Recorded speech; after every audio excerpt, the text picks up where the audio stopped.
Took some brainstorming. Not a whole lot of room here. You can see the dolly in the width. So when I had it just on the blanket, I couldn't get it around this corner and hook it through the door at the same time with this height. So I used the dolly as a platform to get it up a little higher, so I didn't have to worry about the diagonal so much. It's a really skinny door, like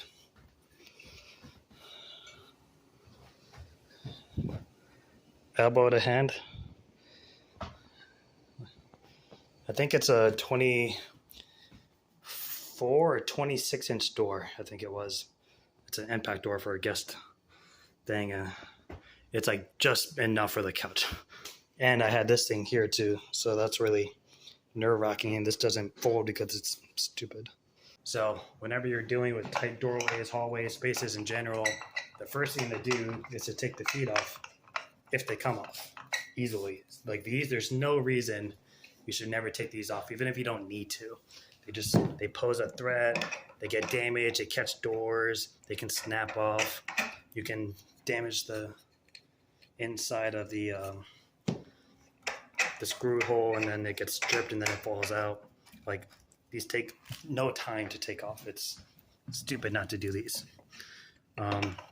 If you get the feet that have like the 2 bolts in them, those suck. I would do what I can not to mess with those because they're just a pain, and oftentimes they're stripped. But you'd be amazed how much these little feet make a huge difference. Like getting through that door, if I didn't take these feet off, this is the first thing that would have cut that side. And not just the door frame, but it would have got wedged in between and probably snapped off or damaged. And that's an impact white door. Like, I don't want to damage it. It's probably $1,000 door. So the second thing you do if you have a sleeper sofa like this is to run some kind of strap around it to hold it in place so it doesn't pop out on you when you're moving it. So this is just a little standard strap. You can use tape, you can use shrink wrap. I even use zip ties sometimes if it's like a nasty couch, because then I can just dump it with the zip ties. I don't have to worry about it. So that's another option. Or you can use like a ratchet strap and just peel it back off again.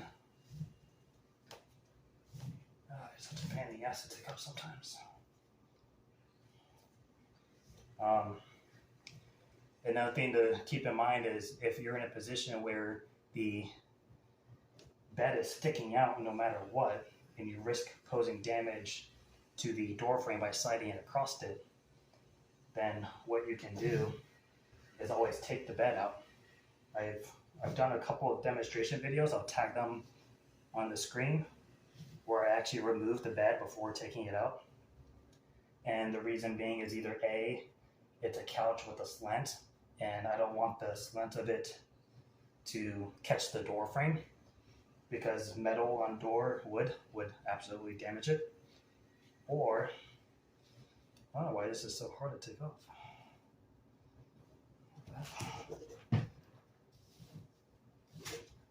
God damn.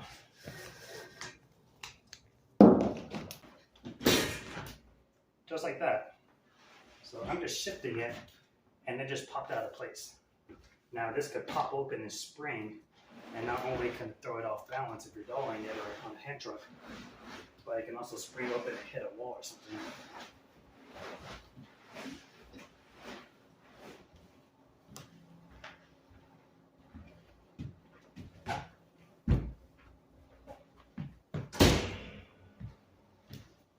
Pain in the ass invention.